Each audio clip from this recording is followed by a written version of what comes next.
In the heart of a city that never sleeps, where the skyscrapers whisper secrets of success and betrayal, lived Ethan Blackwood, a man whose life seemed painted with the brushstrokes of perfection. Yet, as the sun set over his glass-walled penthouse, casting long shadows across the polished floors, one could almost hear the first cracks in his world. Ethan's morning started like any other, with the aroma of dark roast coffee filling the air, his suit crisp against the backdrop of his meticulously organized life. He was the picture of success, a tech mogul whose company was the talk of Silicon Valley. His marriage to Marissa, an artist renowned for her haunting installations, was the envy of their social circle. They were the couple everyone aspired to be. At least, that's what the world saw. Their home was a gallery, every piece telling a story of love and shared victories. Marissa's art, vibrant and full of life, contrasted beautifully with Ethan's minimalist tech gadgets, symbolizing a marriage of art and science. They hosted dinners, laughing over wines that cost more than some people's rent, all while the city lights danced below, oblivious to the shadows growing within their walls. But today, as Ethan sat at his sleek modern desk, emails pinging like the ticking of a clock counting down to an unseen disaster, something felt off. He noticed a slight change in Marissa's behavior.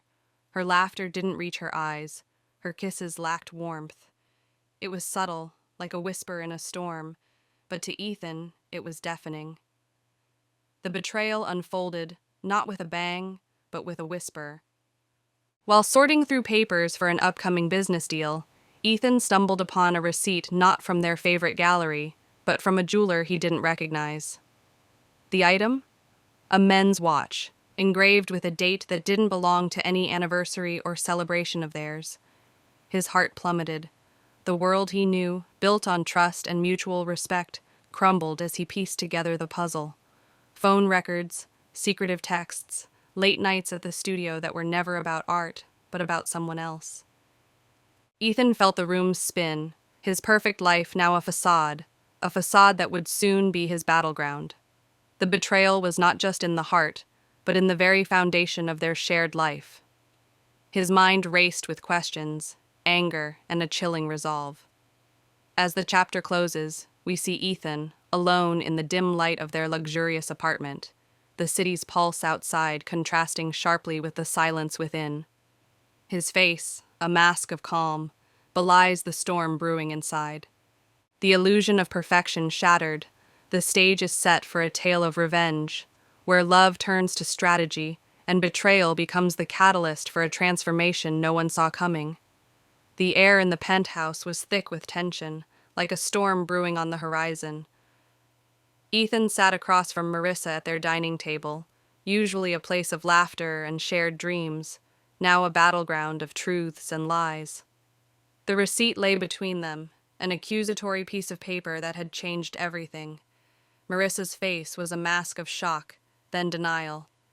"It's not what you think, Ethan," she started, her voice a mix of panic and practiced calm.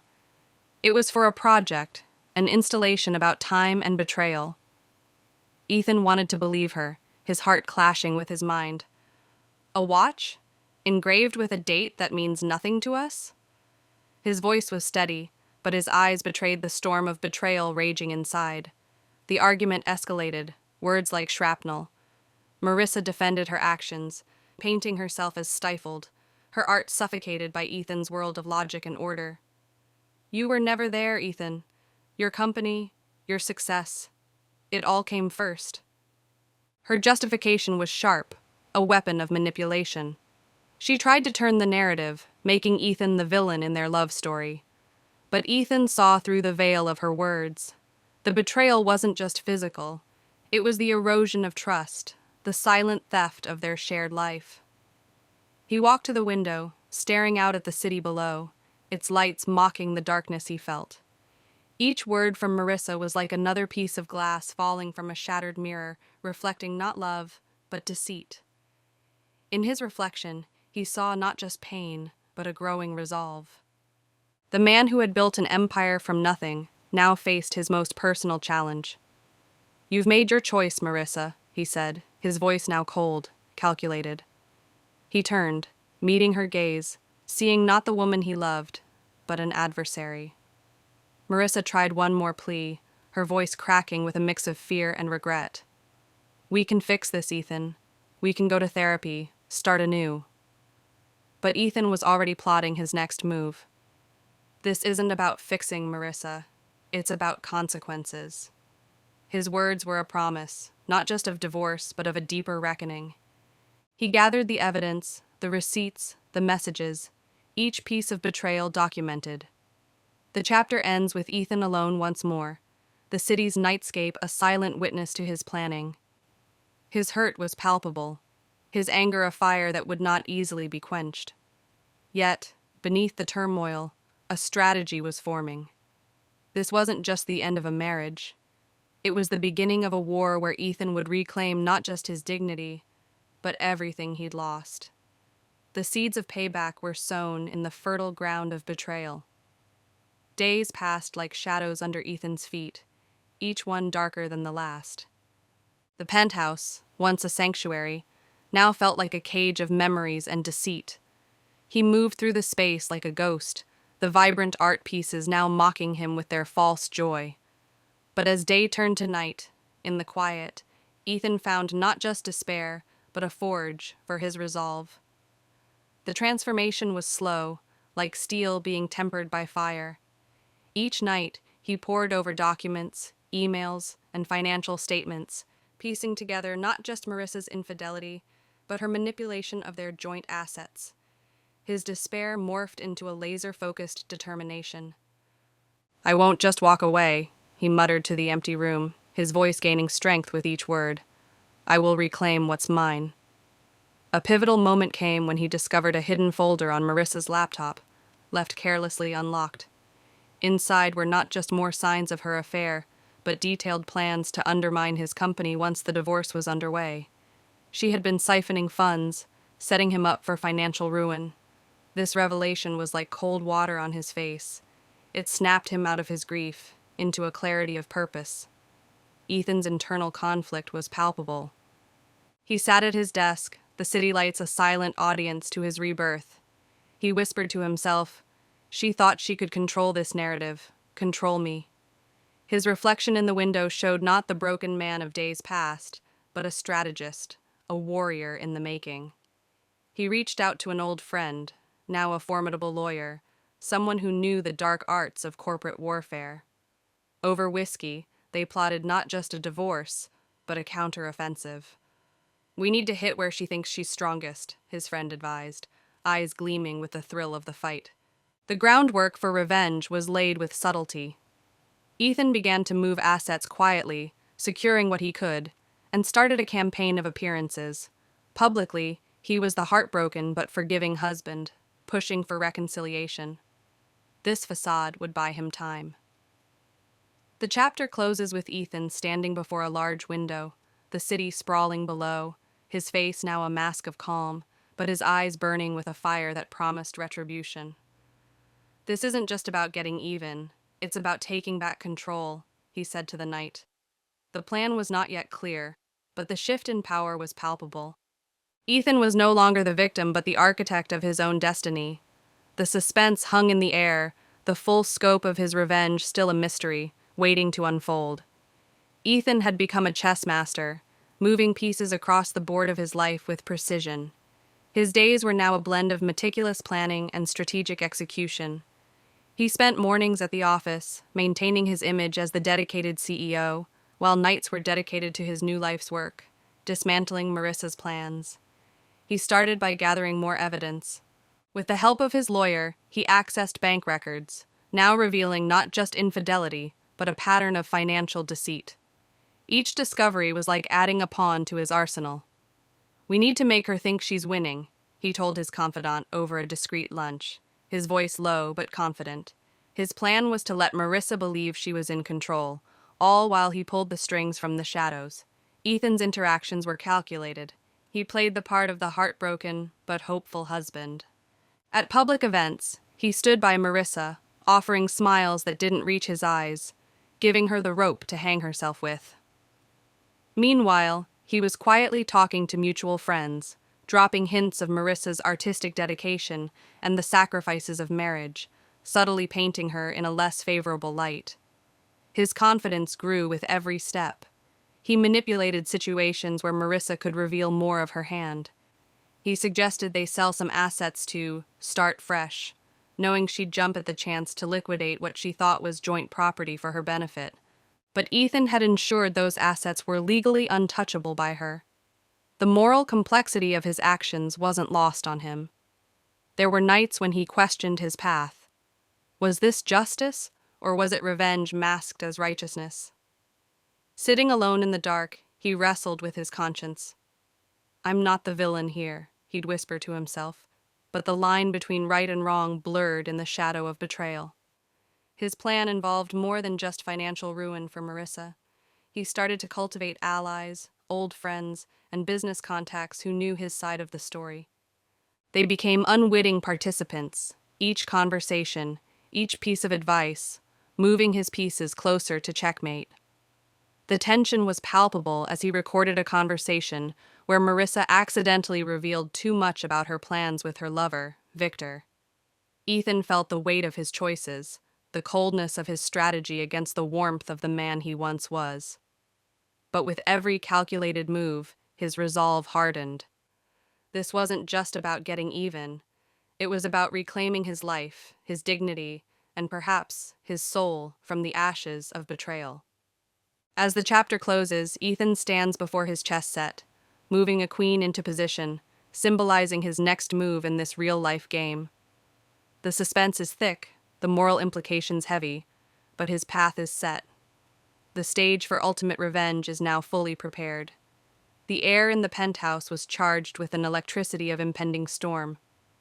Ethan, now a master of his own fate, began the execution of his revenge with the precision of a conductor at the symphony of his downfall. The plan unfolded like a well-oiled trap. First, he leaked information about Marissa's involvement in shady art deals to a journalist known for breaking industry scandals. The article, while not naming names, described an artist using her influence to manipulate market trends, hinting at ethical breaches. Marissa's world began to feel the tremors of doubt as her phone started buzzing with inquiries. Her once celebrated name now whispered with suspicion. Ethan watched from the shadows, his empowerment growing as he saw Marissa's confidence waver. She confronted him one evening, her eyes searching his for any sign of betrayal. "What are you playing at, Ethan?" she demanded, her voice a cocktail of fear and defiance. He played the part of the confused husband perfectly. "I thought we were working on this, Marissa. Why the sudden paranoia?" His words were like velvet, hiding the steel underneath. Marissa, sensing the game but unable to see its entirety, started her own counterplay. She attempted to secure her position by rushing to liquidate assets, only to find the legal knots Ethan had tied around them. Her attempts to regain control were like a bird caught in a net. The more she struggled, the more entangled she became. Ethan's psychological warfare was subtle but devastating. He suggested a joint appearance at a charity event, knowing the press would be there. His public affection was a masterclass in manipulation, making it seem like all was forgiven, all while planting seeds of doubt in the minds of their peers about Marissa's integrity. The tension between them was palpable, a silent war of wits and wills. Marissa, feeling the ground shift beneath her, tried to corner Ethan in their home. "You're doing this, aren't you? This is your doing," she accused, her voice echoing in the marble hall. Ethan's response was calm, almost serene. "Doing what, Marissa? I'm trying to save us. Or is there more you haven't told me?" His question was a spear aimed at her guilt, twisting in the wound of her secrets. As Marissa scrambled to cover her tracks, Ethan's plan bore fruit. His lawyer informed him of the court's favor shifting due to the emerging financial discrepancies on Marissa's side. Ethan felt a surge of empowerment. His chess pieces were moving into place, his opponent blind to the full board. The chapter closes with Ethan alone in his study, the city lights reflecting off his calm face.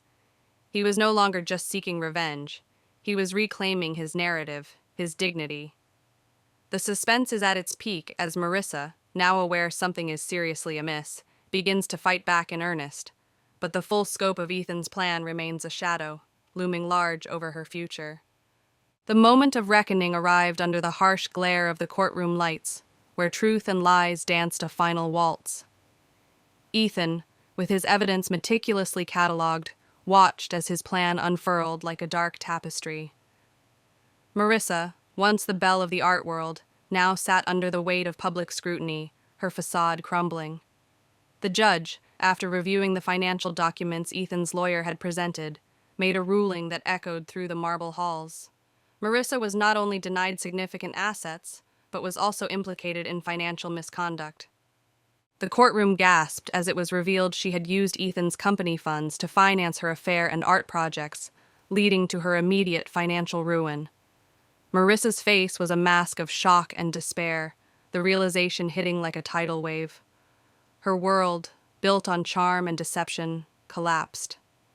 Outside, journalists swarmed, eager to broadcast the downfall of an art world darling.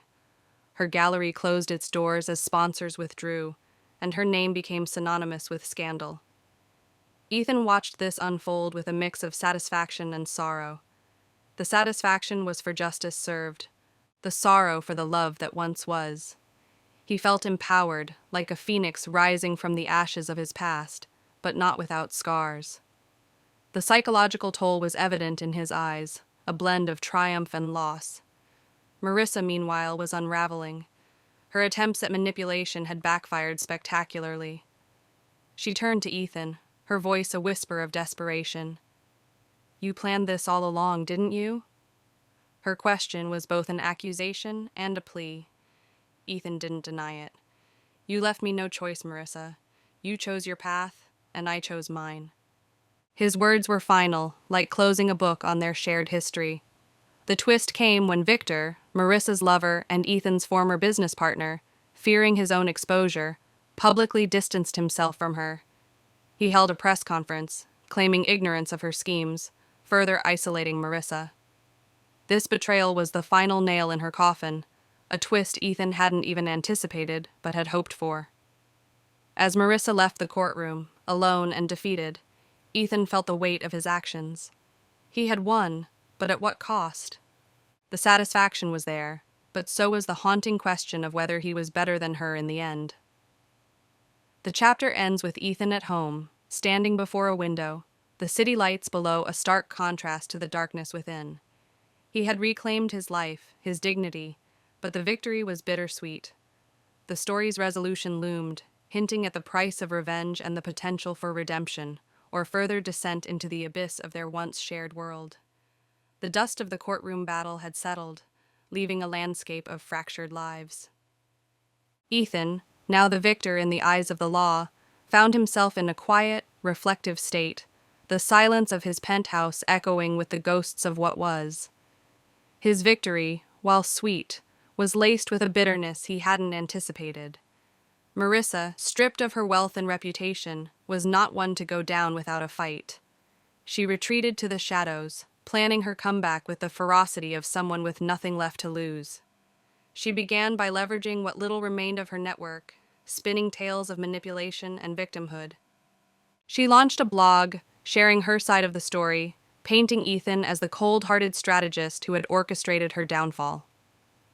Ethan watched this counterattack with a mix of admiration for her resilience and concern for his own peace.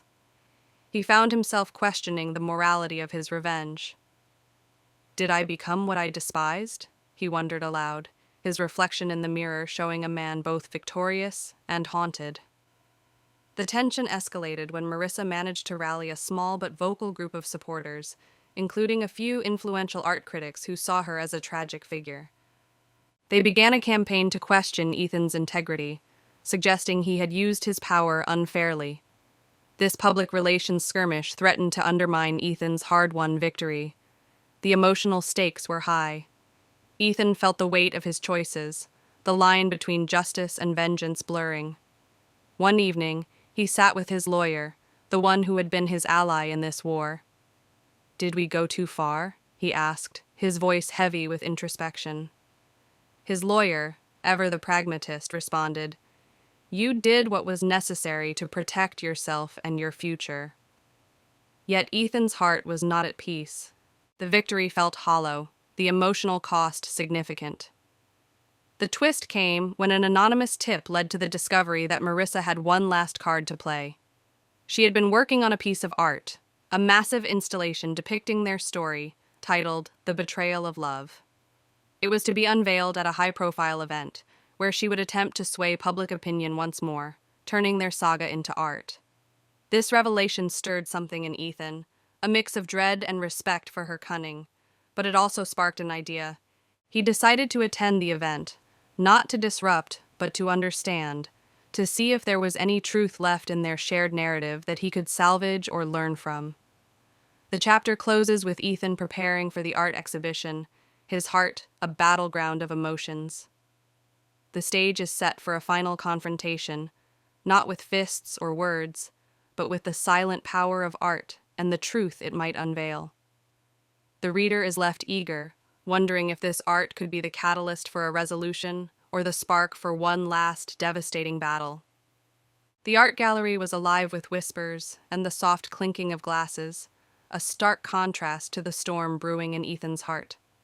The centerpiece was Marissa's installation, The Betrayal of Love, a labyrinth of mirrors and shadows, each turn revealing more of their tragic tale. As Ethan navigated through, he saw reflections of their life together, moments of love, betrayal, and the cold, calculated moves of their final dance. The installation was brilliant, a testament to Marissa's talent, but also her desperation.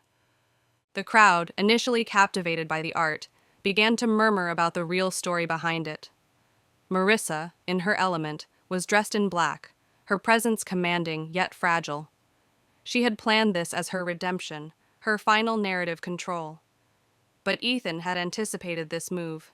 He stepped forward, not as the vengeful ex, but as a man seeking closure.